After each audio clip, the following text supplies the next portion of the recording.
At 53, John Henderson is still living out of a dark case. April of 2026 took him onto a stage at Petticoat Bay to play Gerwyn Price in front of a paying crowd, billed as the Highlander against the Iceman, and 2 days later, the Dumfries and Galloway Masters put him back under the lights beside Price and Robert Thornton. His weeks now run on exhibition nights, the Modus Super Series, and a signature set of darts carrying his name on the barrel. None of that is where he expected to end up, and he has said so out loud while holding a World Championship trophy.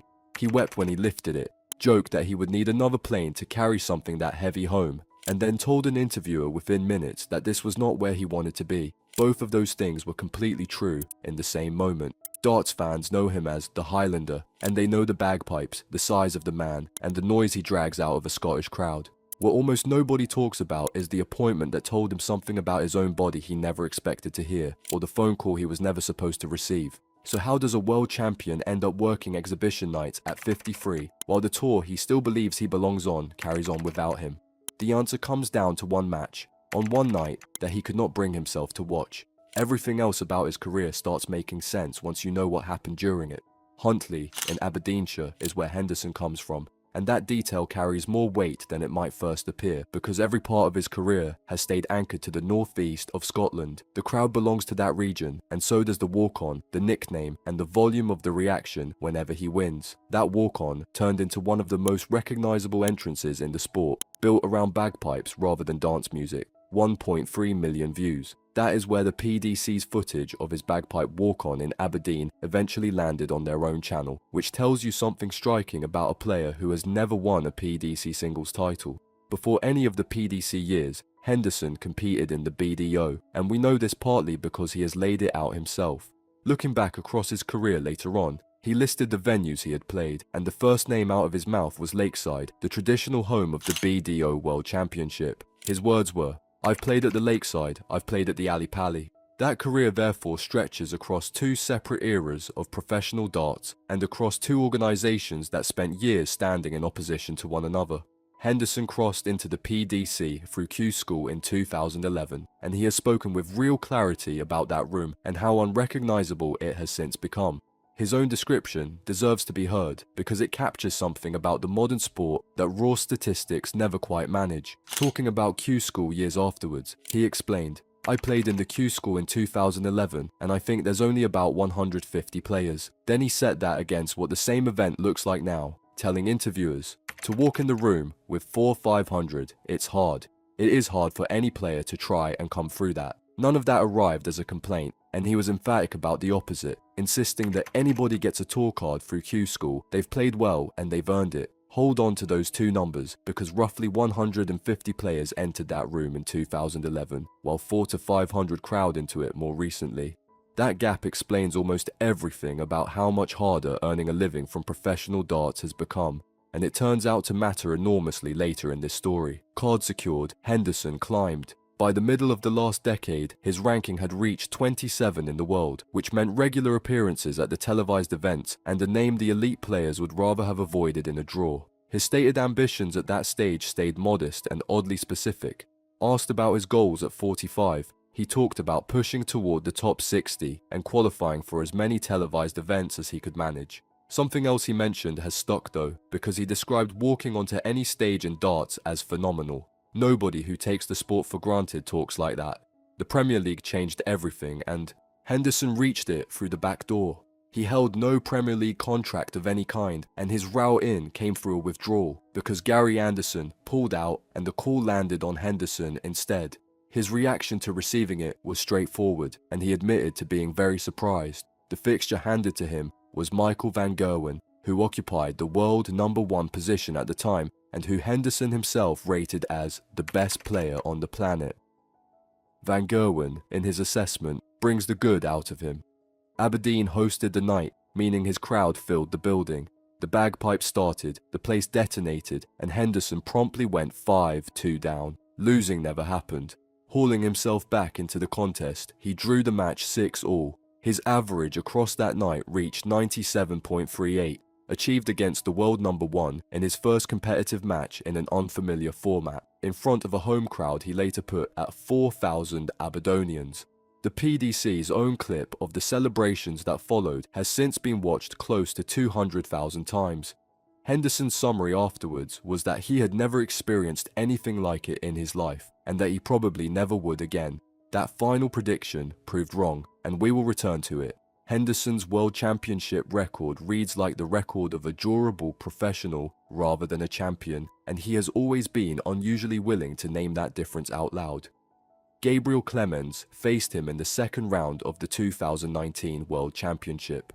At the 2020 event, he dispatched James Richardson 3-0 in the second round to reach the third. The Christmas that followed produced the most revealing performance of the three, when Henderson edged past Marco Cantelli 3-2 in the first round. He had beaten the same opponent comfortably a few years earlier, and he knew perfectly well that Cantelli had improved since.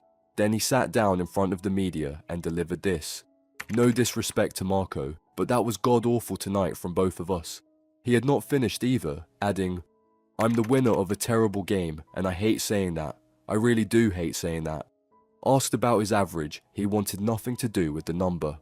Told it was 91, he replied that he did not believe it, and then produced a line that lays his entire value system bare, because he would rather win with a 70 average than lose with 105. That match unfolded at Alexandra Palace with no crowd inside it during the pandemic. Walking out there struck him as strange, and he named exactly what had gone missing, saying he needed 4,000 Aberdonians in the room to help him. Johnny Clayton waited in the next round, and Henderson's read on his own chances stayed characteristically unsentimental. Being the underdog had always improved him, he reckoned, though he calculated that he would need to add at least 7 or 8 points to his average just to compete.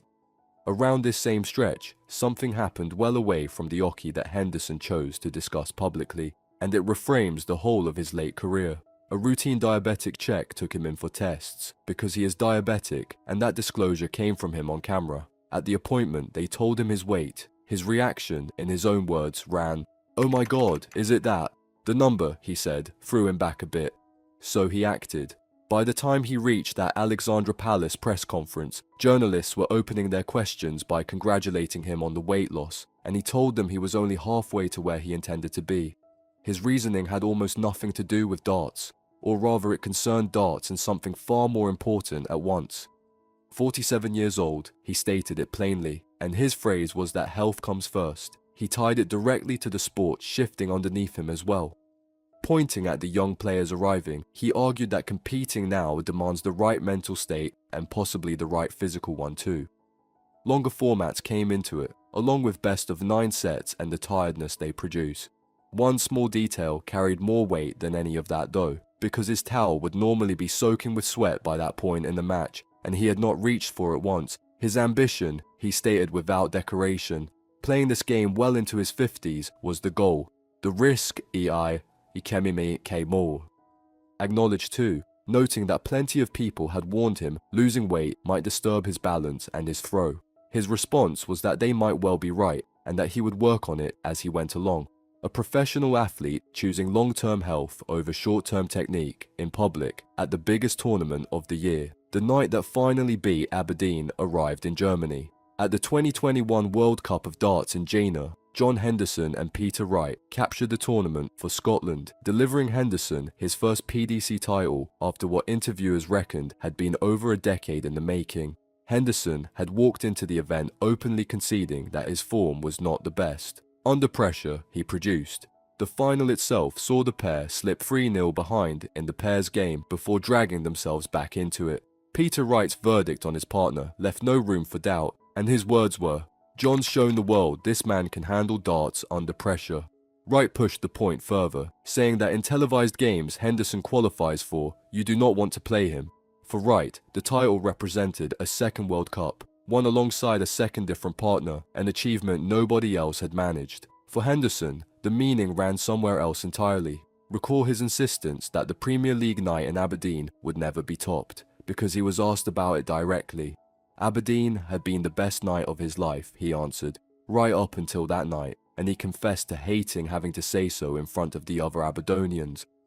Tears came on stage. He was questioned about those as well, given that they had arrived more than once across the weekend. Wright, sitting alongside him, offered, "I'm just a big baby," and explained that every time he plays darts, his emotions sit on the line. Henderson's own summary was blunt. He could now call himself a World Cup champion. Somebody also asked him, half seriously, whether Huntley ought to hand him an open-top bus ride for the victory, and he replied that he hoped so. Taking a trophy home later on, he referenced the reaction that first one had generated, and he made clear he expected nothing on that scale again, credit he handed almost entirely to his partner. He had listened to everything Wright told him that weekend, he explained, insisting Wright had looked after him and that Wright's advice was what won them the World Cup. The question at the top of this video has an answer, and this is where it lives. Henderson lost his tour card. The margins he has described in detail. During the final decisive stretch, he could not even bring himself to watch the match that would settle his fate, so he heard about it instead. What he heard was that the player he needed to lose had gone 4-1 down. That player did not lose. Heartbreaking was the word he reached for. Losing the card cost him far more than status, because it took the World Championship place attached to it, and it dropped him into a completely different professional existence built around the Challenge Tour, Q-School attempts, and whatever other openings he could find. How that felt, he never disguised. Asked whether he missed the bright lights and the major tournaments, he confirmed that he did, and that he watches it all on television. His words were, "That's what I want to be. That's what I feel as though I should be." Whether he still possessed the game to win the card back drew an answer that started with a very human hesitation, because he began by saying he wanted to say yes. Then he built the case, pointing to a couple of Challenge Tour events he had won, the seniors titles beside them, and a Challenge Tour ranking of 8th or 9th. This is the part that genuinely catches people off guard. Turning 50 unlocked a door, because the World Seniors Darts Tour exists for players over that age, and Henderson qualified on birthday alone at precisely the moment his professional life required a new route. His World Seniors World Championship debut came with bookmakers installing him as favourite for the title, and the first round refused to cooperate. Trina Gulliver, the multiple-time women's world champion, went down 3-1, and he was scathing about himself afterwards. His form had deserted him, he admitted. The lighting had troubled him, he added, before immediately refusing to hide behind it because every player faced the same conditions, missed doubles, piled up in such quantity that his percentage must have been terrible by his own reckoning. Beating her easily was what he felt should have happened, though he took care to note that Gulliver played well and that everybody knows what she can do. Embarrassing was the word he nearly used about his own performance, and then he stopped himself, decided it was the wrong one, and settled on not happy. First rounds, he explained, always turned him terrible, and now that he had reached the tournament proper, things would improve. Improve they did, because he won the entire thing. John Henderson took the 2024 World Seniors Championship on his debut, and the final finished 5-0. The Circus Tavern hosted it, a building he had walked into for the very first time that Thursday. Iconic was his description, and he compared the sensation to walking into Lakeside. Watching Phil Taylor and Bob Anderson there came up too. His summary was that he could now say he had played at Lakeside, played at Ali Pali, and come to the Circus Tavern and won. His reaction landed instantly, and once again it arrived through tears. "I never thought I'd hear this feeling in darts again," he said. "When I won the World Cup with Peter, I thought that was it for me. And then losing my tour card and getting the opportunity to play in this is right up there with it."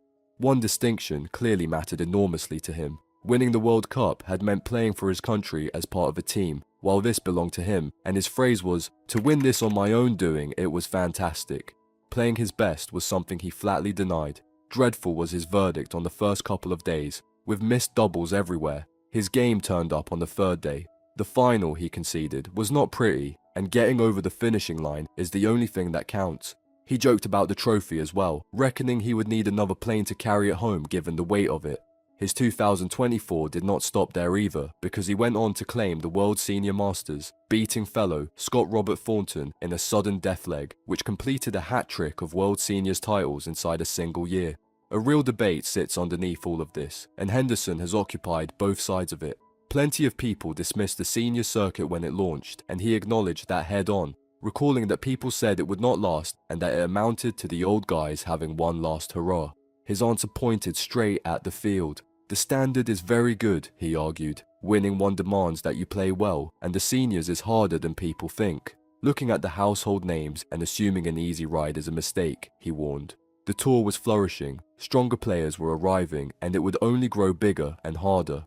What it offers players in his position he stated exactly, and his words were, "That's where us non-tour card holders over 50 want to be." And yet in the same breath as winning a world title, Henderson said this: "Obviously, this is not where I want to be."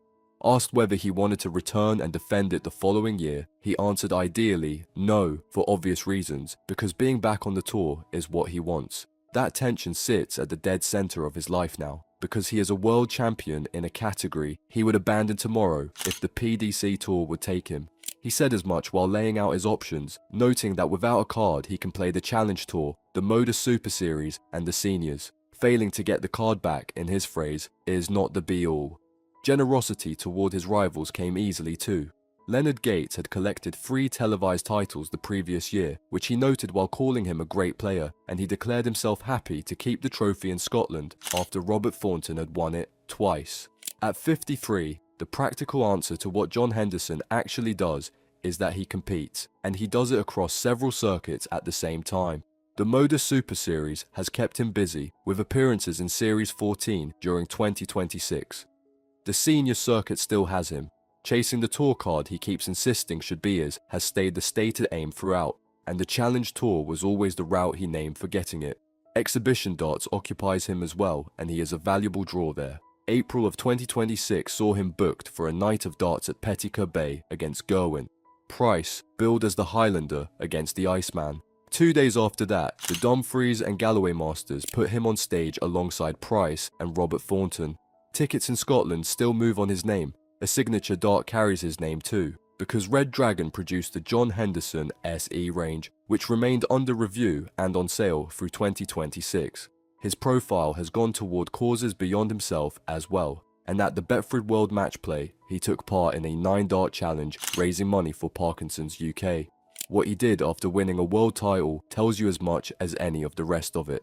Asked how he intended to celebrate, he mentioned a couple of drinks, then an early flight the next day, and being back on the practice board on Tuesday, getting ready for the next challenge. John Henderson's career refuses the shape sport normally hands us, because the conventional version runs upward, peaks and declines. His climb to 27th in the world produced the first PDC title at the World Cup of Darts in his 40s, and then removed the tour card that was meant to hold the whole thing up. What followed is the part worth attention. A diagnosis arrived, he changed his body, and he stated out loud that health outranked his throw. His card disappeared by the width of one match he could not bear to watch. Then, at 50, he claimed a world championship on debut, and added 2 more titles inside the same year. All of it he would still trade for a return to the PDC Tour. He has never pretended otherwise, and that refusal to dress it up explains a great deal about why the sport is so fond of him. The man who once declared he would never again feel anything like that night in Aberdeen has now been proved wrong twice, once in Gina with Peter Wright, and once at the Circus Tavern entirely on his own. He is 53 years old, and he is still on the practice board on Tuesdays.